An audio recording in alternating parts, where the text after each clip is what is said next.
안녕하세요. 뽀얀거탑의 아나운서 류일합니다. 여러분 잘 지내고 계시죠? 자, 오늘도 저희는 5월 1일 근로자의 날이지만 여러분의 유익한 방송을 위해서 출근을 했네요. 네. 자, 오늘도 뽀얀거탑 열심히 한번 해볼게요. 자, 오늘도 사연이 여러 가지가 올라와 있어서 다 소개를 좀 해드릴까 합니다. 먼저 코로나 와중에 정말 고생이 많으세요. 요즘 시국이 무섭다 보니 뽀얀거탑도 너무 진지해지더라고요. 그래서 가벼운 사연 하나 올려봅니다 하셨어요. 저희가 늘 진지했지 않았나요? 그렇죠. 저희는 항상 진지한 예. 자세로 네, 임하고 그렇죠. 있는데 예. 제 별명이 조진지예요. 아, 그래요? 네. 처음 들어봤는데 잘 어울리시네요. 코로나가 빨리 끝나서 좀 가볍고 즐거운 진짜 주제를 가지고 얘기를 하고 싶은데 네. 그럴 날이 빨리 왔으면 좋겠네요. 네. 어쨌든 사연은요. 저는 전기를 만드는 회사에서 근무를 하고 있습니다. 700kV가 넘는 고압 전류 근처에서 일을 하고 있는데요. 우리 회사에는 오랜 속설이 있습니다. 사실 입사 전부터 들었던 전설이기도 합니다. 뭘까요? 궁금하실 것 같아요, 되게. 자, 그건 바로 발전소 근무자들은 그렇게 딸부자들이 많다는 겁니다. 실제로 제 동기들도 결혼을 하고 자식을 전부 딸을 낳았고요. 주변에 결혼하신 남자 선후배님들도 딸을 낳은 경우가 매우 많다는 것에 깜짝 놀라곤 합니다. 회사의 공식적인 입장인 전자파는 인체에 아무 영향이 없다와 동료들의 전자파는 괜찮다라는 말만 듣고 그러려니 하고 생각은 했는데 요즘 문득 궁금하더라고요. 정말 전자파는 인체에 아무 영향이 없을까요? 혹시 제 직장 동료들의 자녀가 딸이 많은 게 전자파의 영향은 아닐까요? 물어보셨고요. 네. 이분이 하나 더 물어보셨어요. 다른 질문. 네. 그것도 읽어드려요? 네. 네. 더불어 저는 항상 다이어트를 하고 있는데요. 요새 주변에서 제로 콜라 먹기가 열풍인데 생각보다 이게 건강에 나쁘지 않다고 하던데요. 그런데 이 제로 콜라 정말 막 먹어도 괜찮은 건지 혹시 뭐 충치나 지방간 이런 다른 부작용은 없는지 궁금하다고 하셨어요. 네. 궁금한 먼저 거 첫 진짜 다 번째 올려주셨네요. 사연이 네. 근데 결론부터 말씀드리면 요것과 관련해서 그러니까 전자파가 네. 많이 전자파를 많이 받는 영향권에서 생활하시면 딸을 낳게 된다라는 말씀은 예전부터 속설이 있었습니다. 네. 그런데 그 속설을 증명해가는 과정이 두 가지가 있었어요. 정말로 전자파를 많이 쐬는 그런 직군에서 딸이 더 많은지, 네. 그 다음에 실제로 전자파가 남녀를 결정하는 그런 수정란에서 그러니까 딸이 태어나게 하도록 더 작용하는지, 그리고 반대로 남성이 태어나는 걸, 남성성을 발휘하는 것을 억제하는지 이 두 가지 연구들이 쭉 되어 있는 진행돼 왔었는데 네. 둘 다 아니었습니다. 예를 들면 지금은 이제 딸을 훨씬 더 좋아하는 그런 분위기로 바뀌었잖아요. 네. 만약 이게 사실이라면 일부러 전자파를 태시는 분도 있을 것 같은데 일단 우리나라에서도 있었어요. 제가 2010년도에 네. 나왔던 조선일보에 나왔던 기사를 잠깐 소개해드리면 그 2010년도 2008년입니다. 2008년 4월 8일에 났던 그 조선일보 기사인데 전자파가 딸 만든다 천만에 이렇게 이제 기사 제목입니다. 그래서 우리나라에서 그러니까 전자파를 많이 그 영향을 받을 수밖에 없는 그런 직군에 있는 네. 온라인 게임 업체, 그때 당시 넥슨, 그다음에 NHN, 그다음에 M게임, 그다음에 컴투스 이런 분들 한 134명 정도를 네. 실제로 조사를 했어요. 네. 아들과 딸의 비율. 아들이 더 많았습니다. 근데 정말 이제 뒤집는 결과네요. 네. 네. 아들이 이제 뭐 더 특별히 많았다는 건 아니고요. 네. 이 통계적으로 보면 아들이 조금 더 많고 딸이 약간 적습니다. 음. 그 정도의 오차 범위를 넘지 않게끔 아들이 좀 많았습니다. 그리고 전자파가 분명히 우리 세포에는 영향을 줄 겁니다. 왜냐하면 전자파가 이제 전기적인 성질을 띠니까. 그리고 우리 세포를 구성하는 구성 성분에서 가장 중요한 힘이 이 전하력입니다. 예를 들면 제가 뽀얀거탑에서 뭐 4개의 힘이 있다 이렇게 말씀드렸는데 중력과 뭐 그다음에 뭐 행성과 행성의 상호작용, 그다음에 네. 전하힘 뭐 이런 것들 말씀드렸는데 우리 인체는 중력만큼이나 이 전하의 전기적인 힘을 많이 받는 것은 사실이나 음. 이 전기장의 어떤 영향이 성별을 어떻게 구성시키는 음. 그러니까 X 염색체나 Y 염색체에 어떻게 특정하게 작용하는 것은 아직까지 밝혀지지 않았습니다. 아. 근데 앞서 말씀드렸지만 이 우리 몸이 그러니까 이런 거에 영향을 많이 받기 때문에 네. 이런 핸드폰의 전자파, 컴퓨터에서 나오는 전자파가 몸에 좋지 않은 영향을 줄 것이라고 예상은 하고 있습니다. 실제로 이 전자파는 특히 휴대폰의 전자파는 세계보건기구 산하 국제암연구소가 지정하는 국제 발암 물질 기준의 EB. 그러니까 바람이요? 예, 바람? 그럴 수 있다. 예를 들면 이제 휴대전화를 오래 했던 사람들 중에 그러니까 휴대전화는 이렇게 가까이 귀를 대고 네. 하잖아요. 그럼 머리에 붙잖아요. 음. 그 근처에 뇌종양이 생길 수 있다는 그런 연구가 발표된 적이 뭐야. 있거든요. 무섭네요.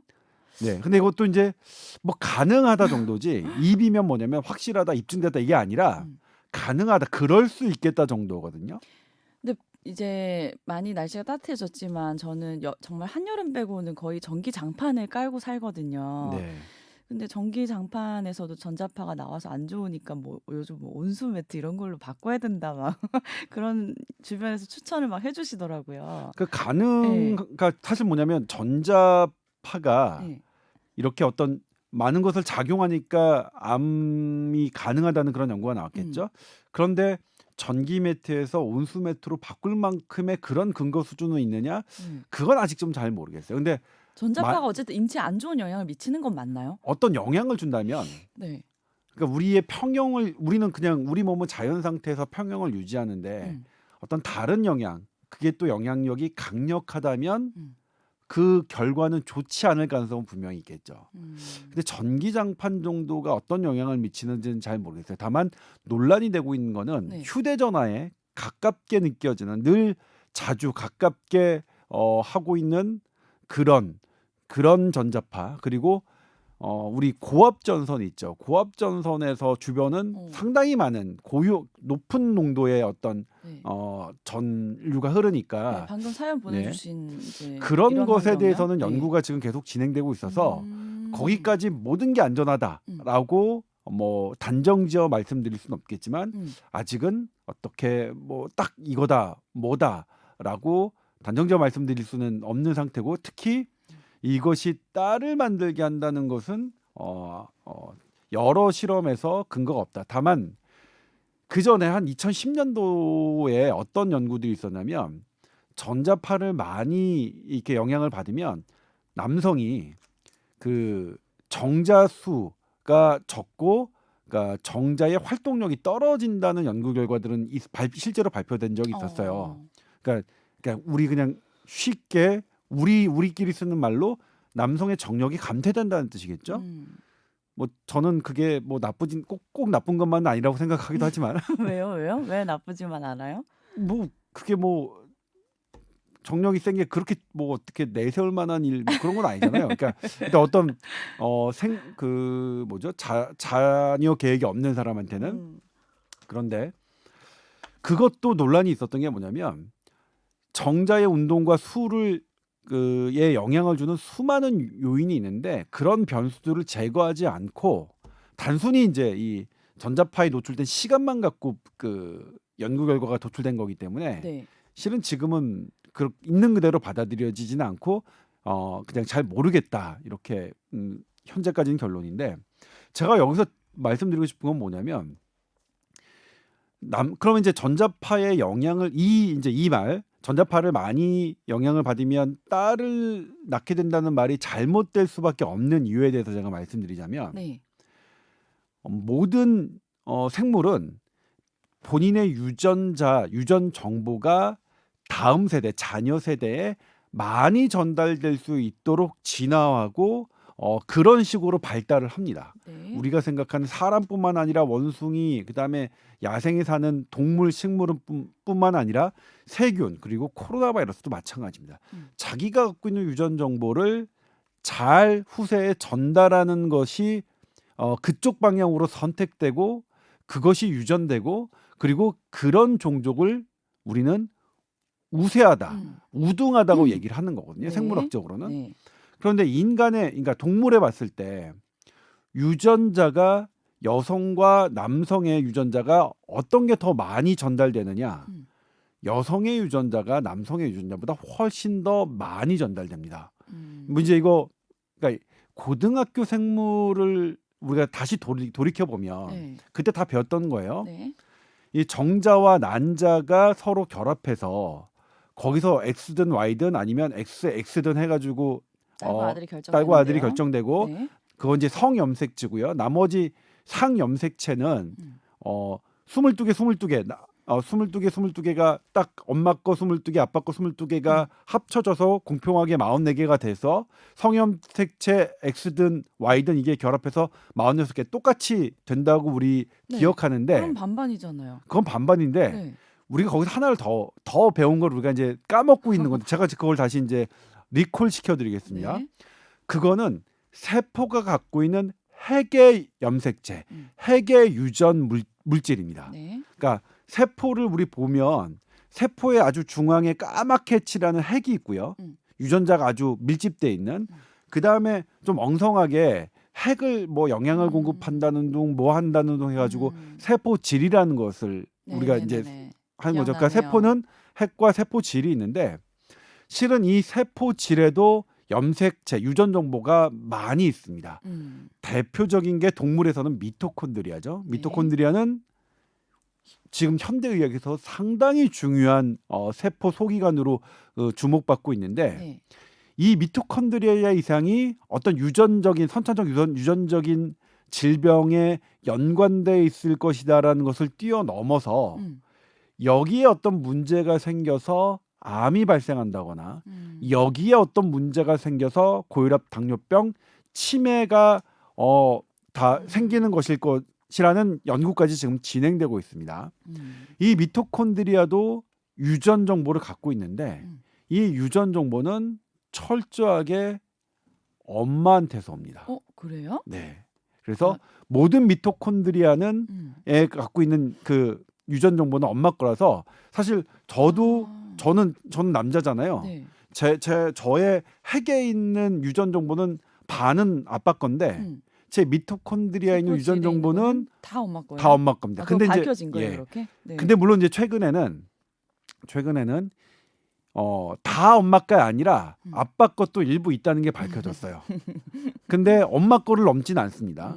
아빠 것도 아예 없는 건 아니라 아빠 것도 보니까 발견되네. 근데 어떻게 아빠 게 나한테 오지? 요건 아직 안 밝혀졌어요. 원래는 그러니까 2016년만 하더라도 그냥 그러니까 4년 전만 해도 아빠 건 없는 줄 알았어요. 설령 아빠 게 발견되더라도 이거는 실험실에 오류라고 생각했었지, 아빠 게 오는 기전은 우리는 모르겠어요. 그러니까 정자는 난자에 비하면 되게 적거든요. 한 100분의 1박 정도도 안 될 거거든요. 그래서 정자는 사실 그렇잖아요. 난자는 한 개인데 정자는 뭐 수십만 개, 수백만 개잖아요. 그러니까 사실 거기서 한 마리가, 그러니까 수십만 마리하고 난자 한 개하고 이게 비중을 두면 난자 한 개가 훨씬 더 많은 것을 갖고 있는 건 너무나 당연하죠. 그렇기 때문에 아무튼 지금은 약간 바뀌긴 했지만 아빠 것도 미토콘드리아의 유전 정보가 자녀에게 물려준다는 것은 지금 좀 바뀐 사항이긴 하지만 그래도 엄마께 훨씬 더 많이 가고요. 유전 정보를 훨씬 더 앞서 말씀드렸지만 훨씬 더 많이 다음 세대에게 전달할 수 있다면, 유전자의 방향만으로 본다면 여성과 남성의 이 우월성은 여성에게 있습니다. 그렇기 때문에 이 전자파를 많이 쐬는 게 우리 유전자에게 불리하다면 그것은 아들이 나와야지 딸이 나올 수 없는, 그러니까 이것은 약간 뭐라고 할까요? 네. 뭐 철학적인 어떤 무슨 그 생물학이 갖고 있는 철학적인 네. 그런 딸의 개념에서 염색체 유전자 이런 게 더 조금 우세할 텐데 약한 그렇죠. 거는 오히려 아니지. 잠깐만. 그렇죠. 아니 맞아요. 그러니까 맞아요? 예를 들면 딸이 여성이 네. 유전 정보를 더 다음 세대에게 많이 전달하는 성별이거든요. 네. 그러면 생물학적 그 유전자로만 보면 여성이 남성보다 우월하다고 할 수 있거든요. 그러면 이제 제가 남성분들한테 욕을 먹겠지만 이건 사실입니다. 이건 제가 얘기하는 게 아니라 이게 생물학자들이 말씀하시는 거니까. 그래서 전자파가 안 좋다면 음. 절대로 그게 우세한 딸을 태어나게 할 수는 없겠죠. 만약 딸을 많이 갖게 한다면 그것은 전자파의 좋은 영향이라고 할 수 있는 거죠. 오히려 유전 정보를 많이 전달할 수 있는 그런 성별을 선택하게 하는 것이니까. 근데 아닙니다. 어쨌든 전자파가 딸을 많이 갖게 한다는 것은 호구조사, 그러니까 이렇게 직접 전자파를 많이 영향받는 사람들의 그런 딸과 아들의 수를 조사해도 혹은 그 기전을 조사해도 그거는 근거가 없다. 근데 그 아들 염색체를 가진 그 뭐 세포나 이런 것들이 딸보다 더 빨리 죽는다는 얘기는 있지 않나요? 그래서 혹시 그 살아남는 생존력이 더 약하거나 그런 차이는 없나요? 그러니까 남녀의 네. 수명 차이는 네. 분명히 있죠. 근데 그거는 최근에는 이제 수명과 텔로미어의 관계 때문에 그 텔로미어의 어떤 길이에 영향을 주는 게 남성의 호르몬, 그러니까 남성 호르몬 테스토스테론이 그럴 수 있다라는 것들이 진행돼 있어서 그것 때문일 수도 있고요. 그 전통적으로는 어떻게 생각해왔냐면 남자는 조금 더 공격적이죠. 음. 그러니까 뭐 가파른 내리막길에 자전거를 타면 여성들은 그냥 내려서 이렇게 걸어갈 텐데 남자들은 그냥 가잖아요. 그래서 이른 나이에 그 목숨을 잃는 경우가 여성보다는 많습니다. 사고사가 더 아, 많거든요. 저는 지금 세포 얘기한 건데. 그다음에 이제 세포의 이제 유전자 저기를 보면 네. 그 방금 그 유리 아나운서가 말씀하셨던 게 그 내용 같은데 그게 2016년 아마 네이처에 발표된 연구로 저는 기억을 하는데 아마 네이처 아니면 사이언스일 겁니다. 네. 그때 그 기생충을 가지고 대상으로 한 실험에서 정자의 세포질 그 미토콘드리아에 있는 유전자가 난자로 들어가서 수정란이 되면 어떤 특정한 과정을 거쳐서 다 소멸되는, 그러니까 들어가긴 들어가는데 난자 안에 들어가서 다 죽는 그런 건 밝혀졌죠. 근데 저기 여성 엄마에게서 오는 이제 미토콘드리아가 많다. 그래서 더 우세하다 이런 말씀하셨는데 그게 저한테는 너무 충격적이네요. 아 그래요? 네, 왜냐면 애들이 예. 누구 닮아서 이렇게 공부를 못하나 왜 이렇게 애들이 말을 안 듣나. 근데 다 저 때문이었다는 거잖아요. 그러니까 미토콘드리아가 정말로 학습에 얼마나 기여하는지는 잘 모르겠으나 네. 상당 부분 기여를 하고 그러니까 아이들은 그게 남자건 여자건 간에 엄마의 유전자를 더 많이 갖고 있을 수밖에 없는 겁니다. 어쨌든 전자파랑은 상관이 없다는 점을 아주 네. 과학적으로 네. 깊이 있게 말씀을 네. 해주셨어요. 네, 하지만 이제 전자파가 갖고 있는 유해성은 있다. 점점점 어느 밝혀지고 정도는 있다. 있다. 이 성별에 관한 건 아니지만 그렇기 때문에 우리가 딱 단정지어서 얘기할 수는 없지만 전자파를 멀리하는 습관은 지금 권장되고 있다. 네. 핸드폰도 블루투스로 받아야겠네요, 진짜. 전화 받을 때도.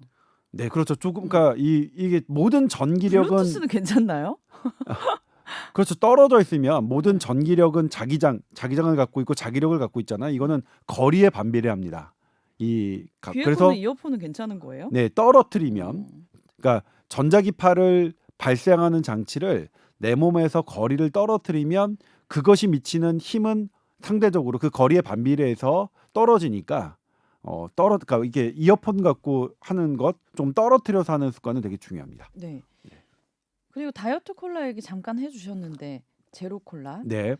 예. 일단 뭐냐면 다이어트 콜라는 단맛은 나지만 거기에 포도당은 없죠. 네. 설탕은 없어요. 네. 설탕이 없기 때문에 설탕이 갖고 있는 그냥 일반 콜라에 각설탕 7개 분량의 설탕이 있거든요. 네. 그 설탕이 주는 해는 되게 피해가 큽니다. 그러니까 지금 뭐냐면 당뇨병, 치매 이거 뭐라고 생각하냐면 제가 여러 번 뽀양거탑에서 본격 주제로 다룬 적도 있지만 설탕이 되게 주요한 원인입니다. 네.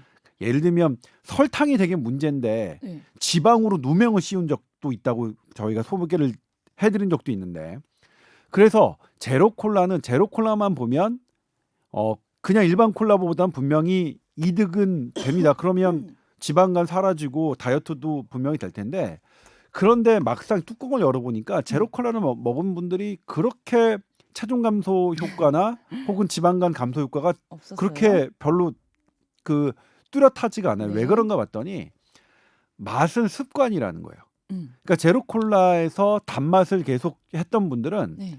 다른 음식을 찾을 때 역시 똑같이 단맛을 찾게 되더라. 그러니까 콜라는 제로 콜라라서 뭐 이걸 마시지만 뭐 귤 같은 거는 뭐 제로 귤 이런 건 없잖아요. 아이스크림도 뭐 설탕 제로 아이스크림 이런 거 없잖아요. 그래서 거기서 충족됐던 맛, 내가 단맛을 추구하는 이런 욕구들이 그대로 그대로 유지되기 때문에 결국 다른 음식을 통해서 내가 설탕을 좀 많이 섭취하게 되더라. 그렇게 설명하고 있는데 그럼 다른 단 음식을 안 먹고 제로 콜라를 먹었을 경우는 훨씬 그냥 콜라보다는 나을 수 있다는 얘기예요? 그렇죠. 콜라만 어. 자체만 놓으면 네. 제로 콜라가 일반 콜라보다는 낫다고 할 수 있죠. 그런데 통으로 사람의 생활을 보니 네. 꼭 그렇지는 않더라. 네. 예. 그래서 단맛을 줄이는, 단맛을 조금 멀리하는 생활 습관이 더 낫더라. 특히 이게 이제 어린이들한테 문제는 성인이야 사실. 성인이야 뭐 단 거 먹고 뭐 좀 그래도 오래 살아야죠. 그래도 건강하게. 뭐 그래도 성인 본인의 책임인데. 네. 근데 아이들 같은 경우에는 어렸을 때 습관이 되게 평생을 간다고 하거든요. 그래서 고혈압, 당뇨병 뭐 이런 고지혈증에 대한 생활 습관을 초등학교 교과서에서부터 우리가 도입해야 된다고 주장하는 게 바로 그런 이유예요. 어렸을 때부터. 근데 어린애 아이들이 제로 콜라 괜찮다라고 해서 마구 마시면 네. 그 단맛을 익숙했던 단맛을 좋아하는 습성은 그대로 유지되기 때문에 뭐 성인이 됐을 때 결코 좋은 결과가 예상되지는 않는다는 게 그런 입장입니다. 어쨌든 제로 콜라를 조금 의식적으로 콜라를 좀 자제하려고 마시는 거는 나쁘지는 않겠네요. 그렇죠? 그렇죠. 네네. 그것만 따지면 네. 제로 콜라가 갖고 있는 탄산이나 무슨 뭐 다른 감미료나 이런 것들은 다른 성분들이야 거기 또 카페인이 되게 많잖아요. 그거는 이제 일반 콜라랑 똑같지만 설탕만 두고 설탕에 국한해서 얘기하자면 제로 콜라는 일반 콜라보다 낫다고 할 수 있습니다. 알겠습니다. 자, 그리고 35살 여자입니다 하면서 메일 보내주셨는데 갑자기 신체 한 부분에서 혈관이 뛰는 느낌이 들 때가 있대요. 뭐 가끔 미간 사이나 아니면 자려고 누웠을 때 바닥에 닿은 귀 부분, 또 뒤통수에 있는 큰 혈관 있는 부분, 그런 특정 부위가 두근두근 할 때가 있는데 이게 너무 신경 쓰이고 느껴지는 게 커서 어쩔 때는 손으로 귀를 막거나 막 느껴지는 그 부위를 막 압박하면서 좀 통제를 하는 경우도 있었다고 하는데 잠까지 못 잘 정도였대요. 네. 이게 왜 그런 건지 건강검진 받았을 때는 아무 문제는 없었다고 합니다. 네. 이런 현상이 있을 수 있네요. 네. 저는 어떤 느낌인지 모르겠어요. 이게 이제 네. 원래 뛰고 있는 걸 음. 의식하지 못하고 있다가 그것을 좀 느끼는 거죠. 예를 들면 심장은 늘 뛰어요. 네. 뇌도 늘 뛰어요. 뇌막도. 이렇게 사실 뇌 수술할 때 이 뚜껑을 열면 뚜껑? 이 뚜껑 맞죠? 뭐. 그렇죠. 뚜껑을 열면 네.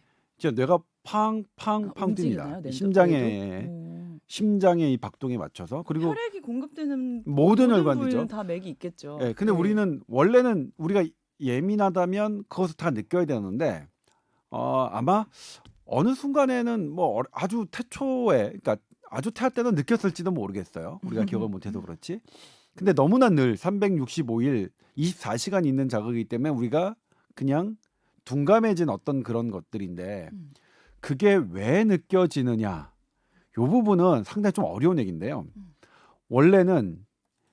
원래 있던 감각, 그러니까 우리 신경은 이제 그 실무율이라고 고등학교 또 생물 시간에 다 배우셨어요. 네. 그러니까 문과건 이과건 다 배우셨는데 실무율은 뭐냐면 있거나 혹은 없거나입니다. 모든 신경 세포는 네. 특히 이제 우리가 감각을 느끼는 신경 세포, 통증을 느끼는 신경 세포, 어떤 뭔가 뛰는 걸 느끼는 신경 세포, 그다음에 뭐 차갑거나 뜨겁거나 혹은 만지거나 하는 이런 감각 신경 세포들은 실무율에 따라 있거나 없거나인데 음. 자극이 오잖아요. 자극이 일정 크기 자극 우리가 기준치 자극보다 밑에 있는 자극이 오면 네. 아예 못 느껴요. 음. 없고 그다음에 그 일정 기준보다 위에 큰 자극을 우리가 받게 되면 느끼는 건데 예를 들면 평소에 우리가 심장이 뛰는 것을 못 느낀다면 심장이 뛰는 이 자극이 내가 느끼는 이 기준치에 도달하지 못했다는 것이겠죠. 음. 그런데 어느 순간서부터 심장이 뛰는 걸 계속 느낀다. 네.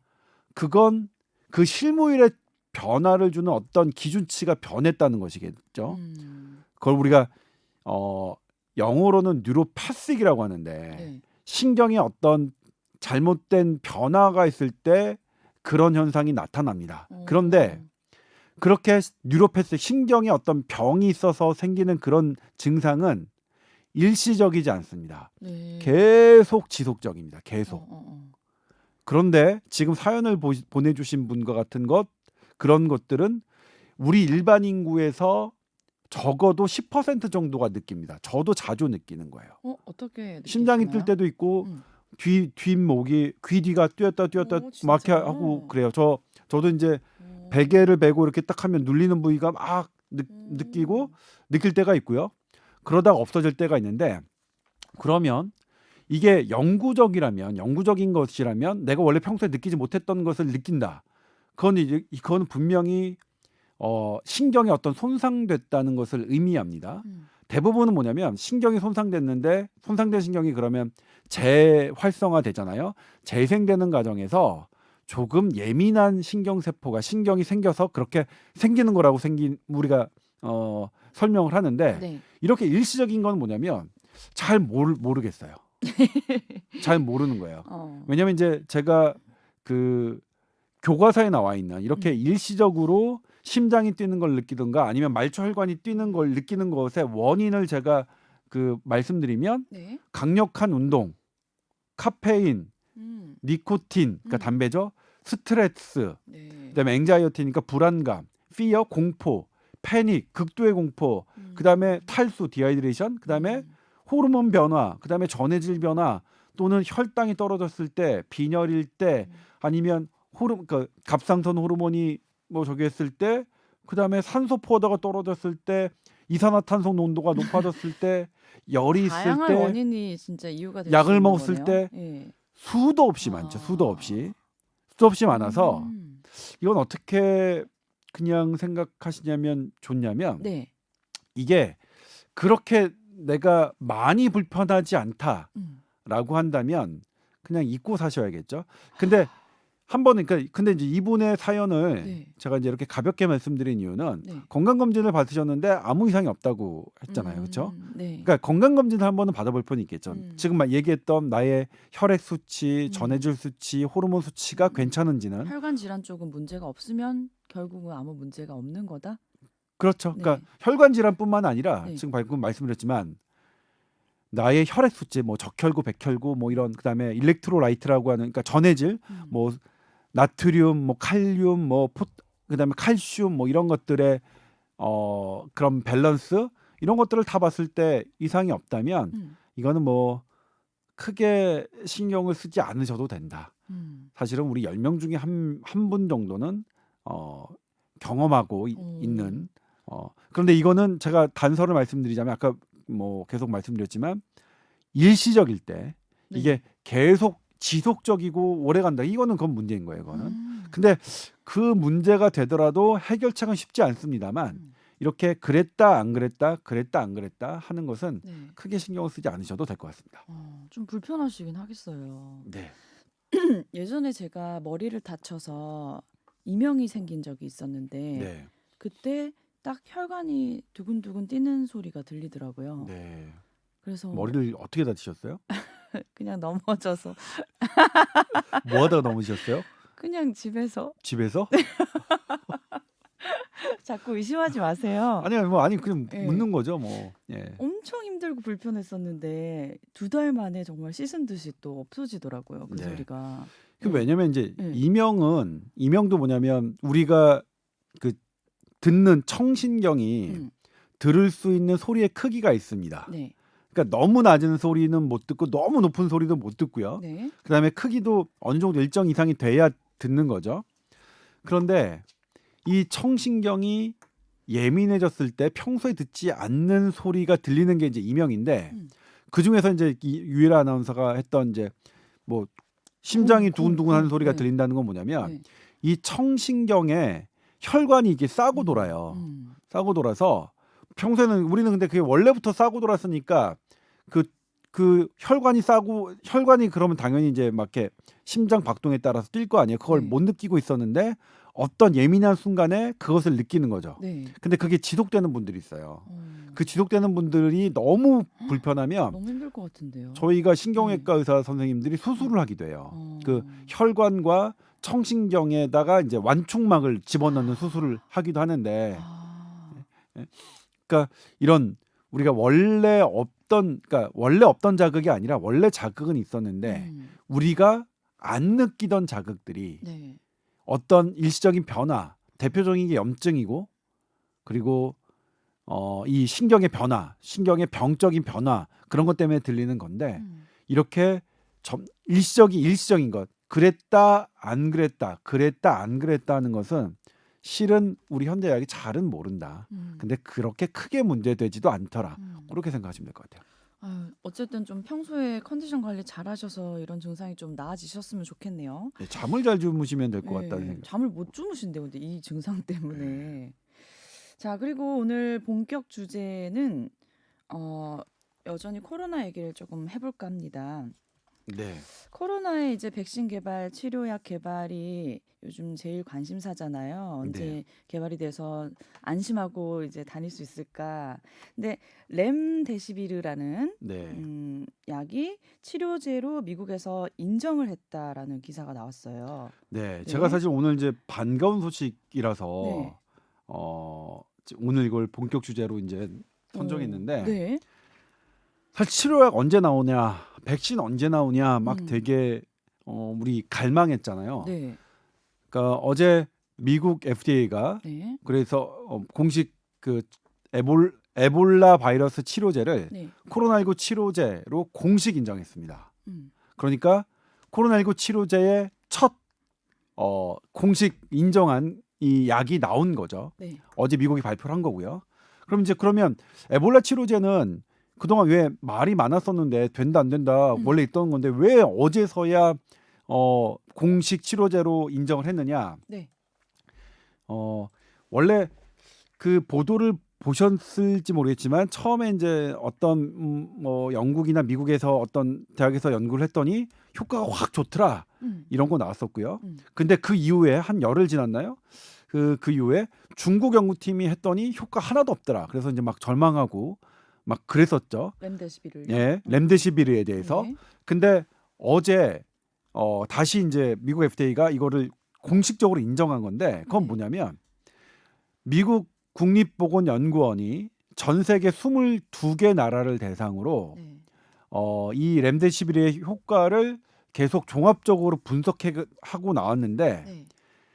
이게 종합적으로 분석한 결과가 나와야 되는데 영국에서인가요? 영국에서 먼저 부분적인 연구 결과가 나와서 효과가 있다 나오고 중국에서도 부분적인 연구 결과를 가지고 효과가 없다고 자체적으로 한 거예요. 예. 근데 사실 저희 SBS 뉴스는 분명히 그걸 구분해서 말씀드렸습니다. 부분적인 네. 연구 결과고 부분적인 연구 결과다. 그래서 종합적인 연구 결과가 나와야만 이 렘데시비르가 효과가 있는지 없는지라고 판단할 수 있다라고 얘기를 했는데 그 종합적인 분석 결과를 물론 중간 결과이긴 하지만 발표를 한 겁니다.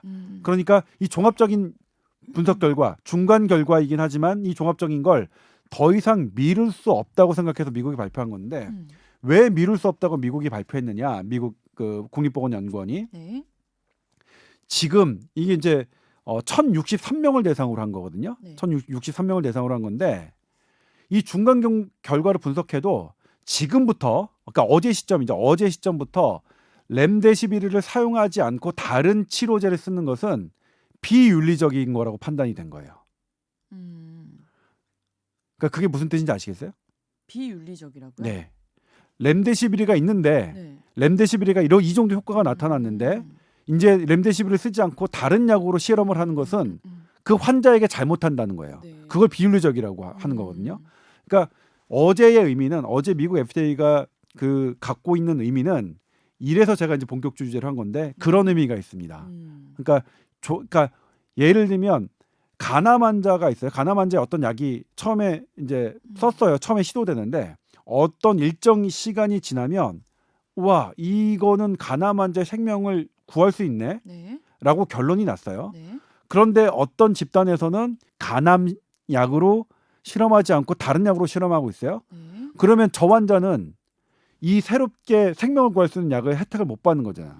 그럼 저 실험은 결과적으로 그 시점부터 비윤리적인 임상 시험이 되는 거죠. 네. 그 의미가 있습니다. 그러니까 어제의 의미는 일반적으로 그 전에 보도로 접했던 에볼라 치료제가 렘데시비르가 효과가 있다 없다라는 것과 상당히 다른 의미를 갖고 있다라는 것을 할 수 있고요.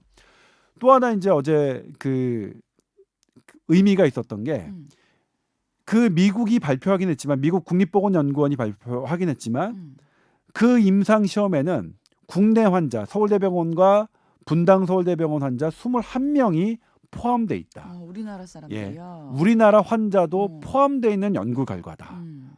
그건 어떤 의미가 있냐면 그것이 이제 그 치료제가 됐으면 우리나라도 아주 본격적으로 생각을 해야 되는 거죠. 네. 그런데 이제 어제 기사를 보신 분들이 이제 보면 치료율을 31% 앞당겼다. 그러니까 렘데시비르를 사용했던 사람은 입원 기간이 11일, 회복하는데 걸린 시간이 11일이었고 그렇지 않은 사람, 렘데시비르를 치료하지 않은 사람 15일. 그래서 31% 차이가 났다고 했는데 31% 차이면 이거 별거 아닌 거 아니냐라고 생각하지만 그렇지 않습니다. 네. 이전에 회복으로 기준 받았던 것은 완치라고 판정을 했던 것은 바이러스가 나오지 않는 것을 기준으로 했습니다. 근데 바이러스가 나오지 않는 것은 지금은 막 그 조금 이상하죠. 바이러스가 안 나왔는데 완치 판정을 받았는데 그 다음날 사망하는 경우도 있고요.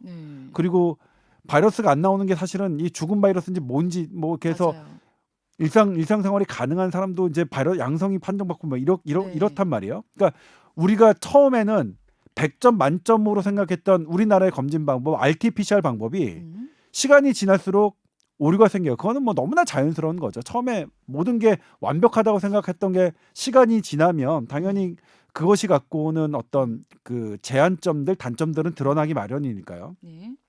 그런데 이번 어제 발표한 임상시험, 우리나라 환자 21명이 들어갔던 그 임상시험의 회복 기준은 일상생활 가능입니다. 그러니까 내가 나의 몸이 회복돼서 일상생활을 할 정도를 회복 기간을 뒀기 때문에 이전에 바이러스가 나오지 않는다, 바이러스의 양이 줄어들었다는 연구 결과는 좀 차원이 다른 거죠. 좀 현실적인 회복 기준이네요. 그렇죠. 예.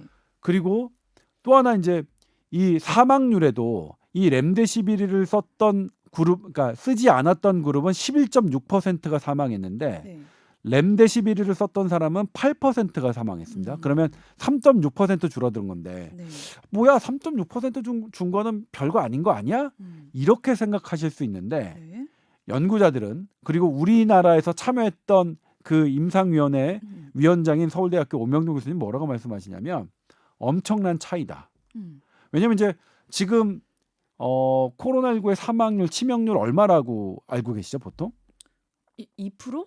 2%가 좀 되거나 안 되거나 하죠. 네, 노인 인구에서는 상당히 그러니까 노인 인구 중증 환자들에서는 뭐 10% 정도 나오는데 그냥 일반적으로는 2%고 그리고 무증상 감염자까지 다 합치면 지금 1%가 좀 안 될 수도 있거든요. 그렇게 보기도 하거든요. 근데 지금 이게 11%, 8.6%면 사망률 비교가 이건 상당히 중증 환자라고 할 수 있겠죠. 중증 환자에서 거의 한 30% 정도의 사망률을 감소시킨 것은 일반 인구로 따지면 그 폭은 훨씬 커질 수 있고요. 그리고 일단 중증 환자에서 30% 그러니까 10명이 죽는 것을 7명 정도로 그 낮춘다는 것은 그건 어쨌든 치료제로서의 분명한 의미가 있다는 게 이것에 참여한 연구진들의 설명이죠. 그러면 국내에서 요즘 뭐 확진자가 나오면 예전에 그 말라리아나 에이즈 약을 치료약으로 썼는데 이 얘기를 기준점으로 이제는 앞으로 렘데시비르를 써야 되지 않나라는 생각이 들잖아요. 그렇죠. 예. 근데 국내에서는 이제 확보된 물량이 어느 정도 있는 건지 뭐 지금 상황이 어떤가요? 그러니까 지금 이제 네. 이게 이제 우리나라 요건 조금 또 제가 좋은 얘기를 하려다가 네. 다시 좀 우울한 얘기인데 음. 우리나라는 지금 그 말라리아 약과 네. 하이드록시클로로킨이라고 하는 그다음에 에이즈 치료제로 하고 있는데 네. 제가 서두에 말씀드렸습니다만 지금 렘데시비르가 이런 효과가 있는데 하이드록시클로로킨 말라리아 약과 에이즈 치료제를 쓰는 게 음. 어떻다는 의미라고 제가 말씀드렸죠. 아까 비윤리적이라고 그렇죠. 하셨죠? 예. 그렇죠. 지금 어제의 그 결과가 네. 중간 결과는 하지만 왜 그러니까 제가 왜 그 오명돈 서울대병원 그 교수님께 이거에 참여하신 분이에요. 왜 그럼 중간에 이렇게 서둘러서 발표했냐. 완벽하게 1063명의 결과가 완벽하게 나오지 전에 그랬더니 지금 중간 결과값만으로도 렘데시비르를 사용하지 않는 것이 비윤리적이라는 것에 그런 완벽한 근거가 성립됐기 때문이라고 말씀하셨거든요. 네. 그러면 지금 우리나라에서 뭐 어쩔 수 없는 거죠. 우리나라가 잘못한 건 아니지만 서둘러 바꿔야 되는 이유가 있는 거죠. 지금 말라리아 약은 사실 뭐 프랑스 연구에서는 오히려 치료가 안 되는 것뿐만 아니라 오히려 해가 된다는 연구 결과도 있는데, 그러니까 지금 우리가 렘데시비르를 어떻게 확보하느냐의 문제가 생긴 거죠. 근데 네. 이거는 미국 회사 길리아드가 갖고 있기 때문에 네. 우리나라만 갖고 있는 문제는 아닙니다. 이 렘데시비르를 확보할 수 있는 문제에 봉착한 거는 네. 어제부로 우리나라만 그걸 빨리 이제 어떻게 전략을 세워야 되는 거는 우리나라, 일본, 뭐 중국 뭐 다 마찬가지입니다. 세계 여러 나라가 마찬가지인데 봤더니 길리아드사는 이미 이런 것을 어떻게 예상했는지 네. 2달 전부터 풀 가동을 했대요. 모든 공장을. 네. 그래서 근데 그 풀 가동이 세계 수요에 얼마만큼 공급할 수 있는지는 뭐 그들도 계산을 못했겠죠. 네. 그들도 계산을 못했으니까 세계보건기구도 미국 보건당국도 짐작 못하는 거예요. 그러니까 사실 뭐 세계가 처음 겪는 거니까 아무도 모르는데 그게 만약 충분하다면 뭐 돈 주고 사야겠죠. 가격은 협상해야 되는데. 그런데 지금 이제 예전에 한번 말씀드린 적 있습니다만 이 렘데시비르의 그 그러니까 약값이 네. 30만 원에서 한 100만 원 정도를 이렇게 왔다 갔다 해요. 뭐가 그렇게 비싸요? 그러게요. 네. 예. 뭐 우리 그렇잖아요. 면역 항암제 같은 경우에는 뭐 6개월 치료 분량이 뭐 억대가 되는 것도 있으니까. 네. 약이라는 건 어쨌든 그 개발하는데 어마어마한 돈이 들고 그걸 생산하는 것, 그다음에 그것에 특허권을 갖고 있는 제약회사가 이제 뭐 이렇게 그런 가격을 측정하는 거니까요. 책정하는 거니까. 네. 예를 들면 그런 거 있죠. 차 뭐 부가티는 뭐 23억 하는 부가티는 왜 비싸요? 그러면 이제 그런 거랑 뭐 비슷한 거겠죠. 네. 근데 이제 이거가 조금 이제 상황이 달라진 게 예전과 그 이 약에 대해서는 공중 보건 의식이 국제적으로 조금 높아지긴 했습니다. 그러니까 다국적 제약사 니네가 그 돈을 들여서 되게 이런 것을 그 해준 거는 개발해준 거는 고마운데 네. 우리나라 비상사태잖아. 네. 세계 각국 비상사태인데 우리 빨리 줘 그거. 그다음에 우리 여력이 없으니까 우리 그냥 니네 특허권 소멸되기 전에 우리 비상사태니까 그냥 카피약 만들게. 네. 이런 분위기가 어느 정도는 형성돼 있다고 하더라고요. 음. 그런데 어느 정도도 이제 뭐냐면 아무도 모르는 거죠. 아무도 모르는 거라서 이걸 어떻게 해야 될지가 사실은 이제 첫 역사가 될 수도 있는데 이런 부분, 그러니까 당장은 뭐냐면 렘데시비르가 우리가 얼마나 확보할 수 있는지 또 물밑 접촉해야겠죠. 네. 그러니까 얼마나 그들이 생산할 수 있고 우리가 갖고 있는 여력은 얼마나 되는지 이런 부분, 그리고 이게 경증 환자, 그러니까 아무 치료를 받지 않아도 집에만 머무르도 않는 분들이 있으니까 그런 환자들에게 필요한 건 아니잖아요, 그렇죠? 그래서 우리나라에 중증 환자가 얼마나 있는지, 그리고 앞으로 2차 유행 더 무섭게 올 수 있을 거라고 예상되는 2차 유행 때 우리나라에서 고위험군이 얼마나 생길지를 좀 냉정하게 계산해서 우리나라가 확보할 수 있는 물량 그리고 이것을 어떤 방법으로 확보할 수 있는 것에 대한 전략을 국가는 짜겠죠. 네. 아마 세계 모든 국가들이 이런 전략을 지금 이 렘데시비르에 대해서 짜고 있을 텐데 우리나라도 그런 부분에 대한 전략이 필요할 것 같습니다. 그런데 이제 약은 제가 이제 이것 때문에 다른 임상이 진행되는 약도 살펴봤는데 네. 그러니까 다국적 제약회에서 만들어 놓은 그러니까 면역에 조절하는 그런 약들이 지금 임상 3상을 하고 있어요. 그래서 이 렘데시비르 말고도 네.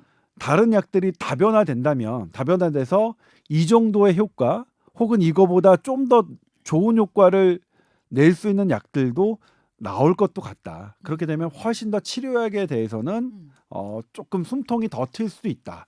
그리고 백신보다는 치료약이 좀 더 빨리 개발될 것 같으니까 네. 그러니까 이 렘데시비르가 아까 기대했던 것만큼 저는 사실 뭐냐면 제가 생각했던 것보다는 효과가 더 크다고 생각했어요. 아, 그랬어요? 저는 기존에 이제 보면서 뭐 그 정도까지 나오지 않겠 뭐 별로겠네라고 생각을 했었다가 어제 그 최종적으로 나온 그 수치를 보고 저는 제 예상을 깨고 와, 이 정도 효과가 있었어라고 했는데 제 주변에 있는 분들은 뭐야 고작 30% 사망률 낮추고 31% 정도면 이거 그냥 별거 아닌 거 아니야 이렇게 생각하시는 분들도 있더라고요. 그러니까 네. 이 30%를 그러니까 그런 거죠. 컵에 물이 반 정도 채워 있으면 이게 반잔이나 되네, 뭐 반밖에 없네, 뭐 이런 태도, 그러니까 이런 다른 느낌이 있을 것 같은데 네. 저는 개인적으로 그랬거든요. 근데 그게 렘데시비르가의 효과가 그렇게 제가 예상보다 기대에 충족하지 못하셨던 분들이 있다면 네. 좀 더 기대해 볼 수 있다. 다른 네. 후속 약들이 네. 그런 것들이. 다만 지금 현재 우리가 가장 효과가 있다고, 그러니까 첫 공식 치료제로 인정받은 미국에서 인정받은 이 약을 어떻게 확보할 것이냐에 대한 문제, 그리고 얼마나 필요할 것이냐에 대한 문제, 이런 부분들에 대한 전략은 이제 필요했다, 이제 시급해졌다, 이렇게 이해를 하면 될 것 같습니다. 네. 자, 어쨌든 조금 그래도 안심이 조금 되는 소식이긴 하네요. 그렇죠? 그렇죠, 예. 그렇죠. 희망이 보이기 시작하네요, 정말. 네. 강력한 사회적 거리두기를 조금 이제 종료를 해도 될까 하는 느낌으로 좀 희망적인 기사가 된 것 같아요. 근데 네. 그거는 이제 치료제니까 네. 이제 사회적 거리두기 같은 경우에는 이제 우리 이걸 병을 그러니까 걸리지 않게 하는 전략이잖아요. 치료약도 어느 정도, 그러니까 내 몸에 있는 바이러스를 빨리 죽인다면 네. 다른 사람을 걸리게 하지 않는 그런 효과는 어느 정도 있습니다만 이거는 백신만큼은 못 되거든요. 그렇죠. 사실은 백신이 빨리 와서 내 몸에 항체가 있어야, 예를 들면 독감우리 백신 맞잖아요. 네.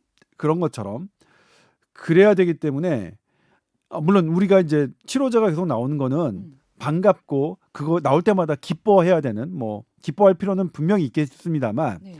그래도 이걸 우리가 느슨하게 이 치료제 갖고 약간 항상 그렇게 말씀하셨죠. 느슨한 태도를 가지면 네. 안 될 것 같아요. 네. 기뻐는 하되 느슨하게 생각을 하면 좀 안 되겠다. 그러니까 지금 네. 이제 연휴잖아요. 사실 이게 네. 황금 연휴라서 사람들이 또 뭐 확진자도 많이 줄어들고 해서 마음이 좀 느슨해져서 이 황금 연휴 기간 때 혹시 확산이 또 늘어나진 않을까, 방역에 아주 총력을 기울이는 시기로 주변에서 많이 이제 주의를 하시더라고요. 네.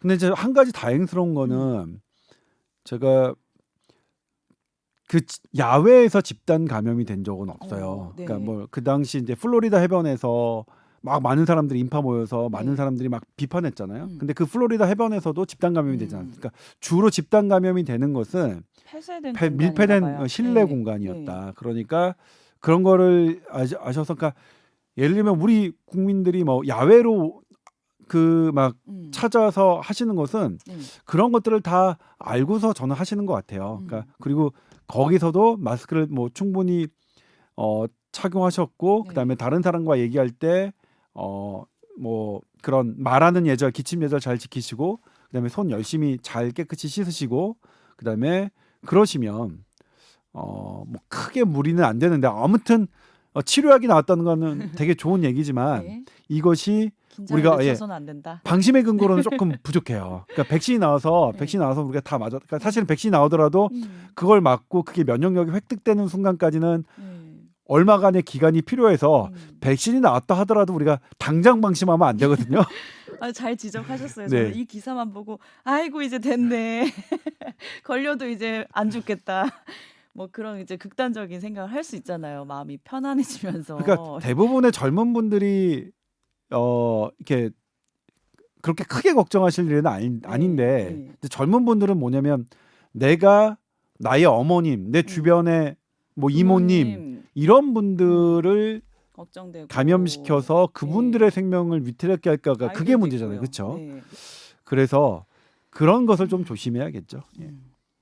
어쨌든 이번 황금 연휴 기간도 끝까지 그 긴장을 늦추지 마시고 네. 개인 위생과 방역에 좀 철저하게 관리를 네. 하셔야겠습니다. 네. 자, 오늘도 궁금한 사연 보내주실 주소 알려드려야죠. tower@sbs.co.kr로 보내주시면 됩니다. 자, 여러분 연휴 기간 동안 건강관리 더 철저하게 잘 하시고요. 저희는 다음 주에 다시 뵙겠습니다. 오늘 조동찬 기자님 너무 수고하셨고 말씀 감사드립니다. 네, 고맙습니다. 네.